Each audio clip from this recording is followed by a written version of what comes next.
On July 26, 2025, a new and explosive claim surfaced, threatening to pull both President Trump and the First Lady even deeper into the ever-expanding Jeffrey Epstein scandal. The story, already filled with intrigue and unanswered questions, took a dramatic turn as new details emerged, casting a fresh spotlight on the connections between the Trumps and Epstein's shadowy world. I, Michael Wolff, made headlines when I suggested on a viral podcast that Melania Trump was not merely a bystander in this saga, but in fact a central figure within Epstein's exclusive social circles. According to my sources, she may have been the elusive missing link, someone who not only knew both men, but who actively moved between their worlds, connecting Trump to Epstein in ways the public had never imagined. The implications of this claim sent shockwaves through the media and political establishment. My research uncovered evidence that their first encounter did not happen in a glitzy Manhattan nightclub, as the official story goes, but rather aboard Epstein's infamous private jet. This meeting, I learned, was orchestrated by a well-known model agent, a figure who seamlessly navigated the overlapping social and business circles of both Trump and Epstein. This revelation paints a very different picture of how Melania entered Trump's life, suggesting it was less about fate and more about calculated introductions within a world of privilege and power. This new perspective reframes the Trump-Melania relationship, casting it not as a storybook romance, but as a product of transactional networks and strategic alliances. In the rarefied air of New York's elite, relationships were often built on mutual benefit, introductions, and shared ambitions, rather than chance encounters or genuine affection. The lines between business, pleasure, and power were often blurred. If these claims are true, they fundamentally undermine Trump's long-standing assertion that he barely knew Epstein, suggesting instead a much deeper and more complex connection. The narrative of a casual acquaintance falls apart, replaced by the possibility of a carefully managed relationship, with Melania at its center. This raises new questions about what the Trumps knew, and when.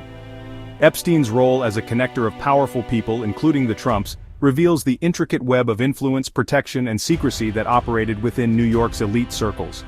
He was more than just a financier. He was a gatekeeper, a facilitator, and a master at bringing together those who could benefit from each other's company, often behind closed doors and away from prying eyes.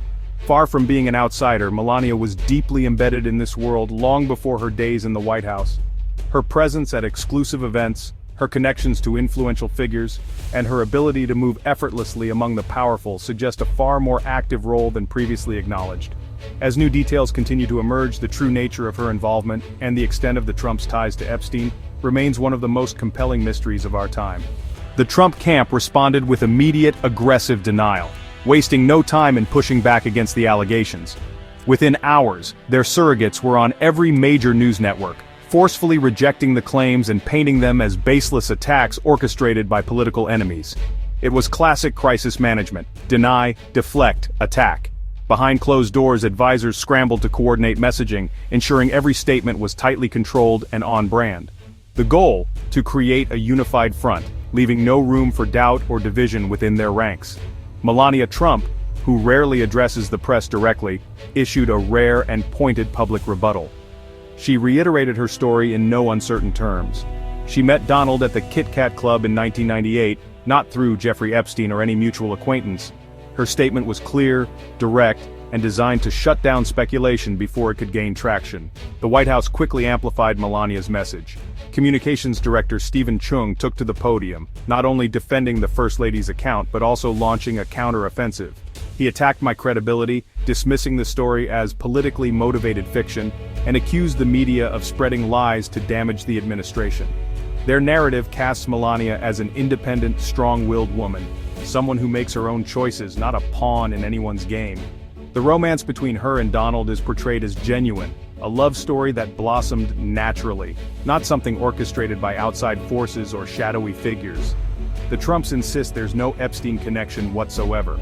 They're building a firewall around their personal history, determined to protect both their brand and the presidency from any hint of scandal. Every detail is scrutinized, every rumor swiftly countered. Any suggestion otherwise, they say, is a lie and a political attack, an attempt to undermine their legitimacy and distract from their agenda. The press is met with stonewalling and sharp rebukes, as the administration doubles down on its version of events.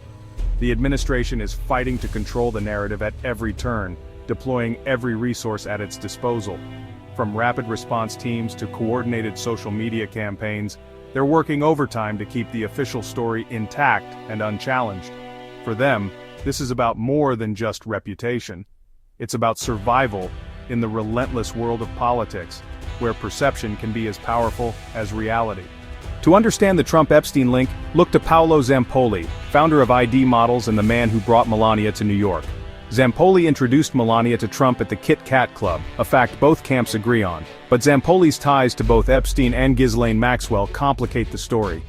He moved easily between fashion, real estate, and Epstein's world, making him a powerful connector.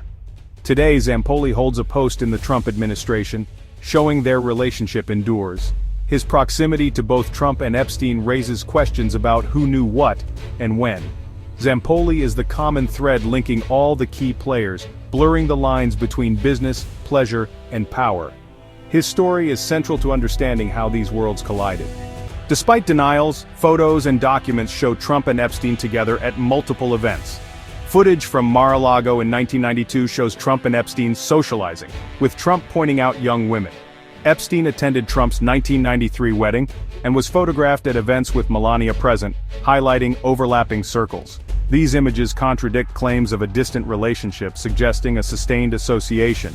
Written evidence, like Trump's alleged inscription to Epstein, "You are the greatest," adds to the intrigue.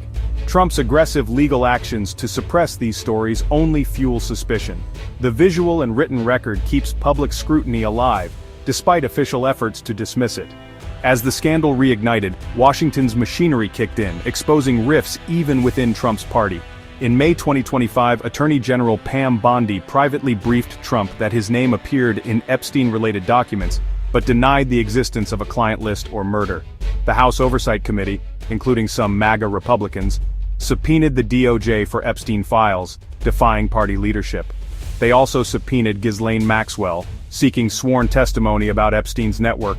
Speaker Mike Johnson sent Congress home early, trying to quell the rebellion and delay any vote on releasing the files. The GOP is split, caught between defending Trump and demands for transparency. The Epstein affair has become a high-stakes political chess match with no easy moves. The Trump administration's refusal to release the full Epstein files has sparked accusations of a cover-up. Officials argue releasing raw files could compromise investigations and privacy, but critics see this as self-preservation. The double standard is glaring, given Trump's past demands for transparency from others. Many believe if there's nothing incriminating, releasing the files would end speculation. Instead, secrecy deepens suspicion and fuels conspiracy theories.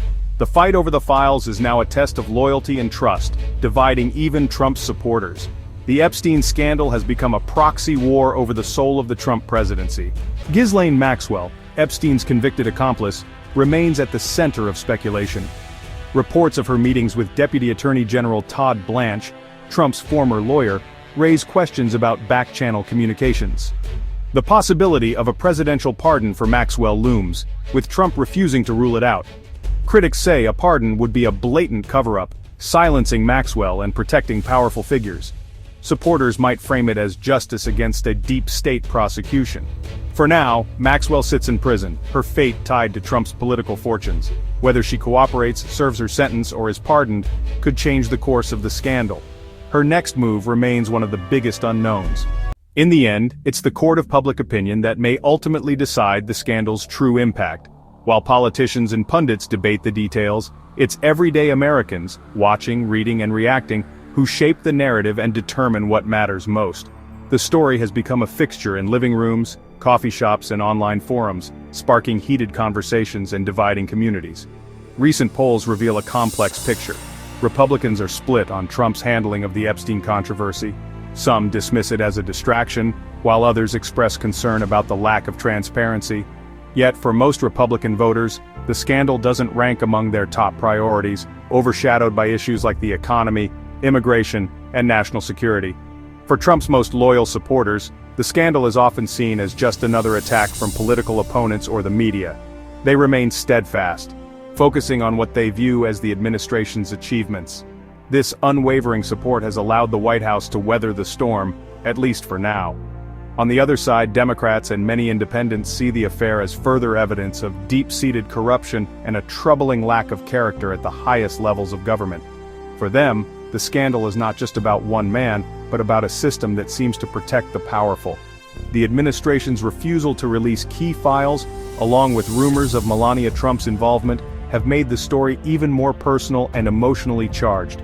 These elements add layers of intrigue and speculation, fueling public curiosity and suspicion. The media continues to keep the story alive, dissecting every new development and amplifying public reactions. But deep partisan divides mean that the same facts are interpreted in dramatically different ways depending on one's political perspective. What we do know is this: Trump and Epstein socialized for years, the administration resists calls for transparency, and the Republican Party remains divided. Each new revelation adds to the uncertainty, leaving the public to wonder what's still hidden. As the summer heat lingers over Washington, the shadow of Epstein, and the secrets he took to the grave, still hangs heavy over the Capitol, leaving the nation to grapple with questions that may never be fully answered.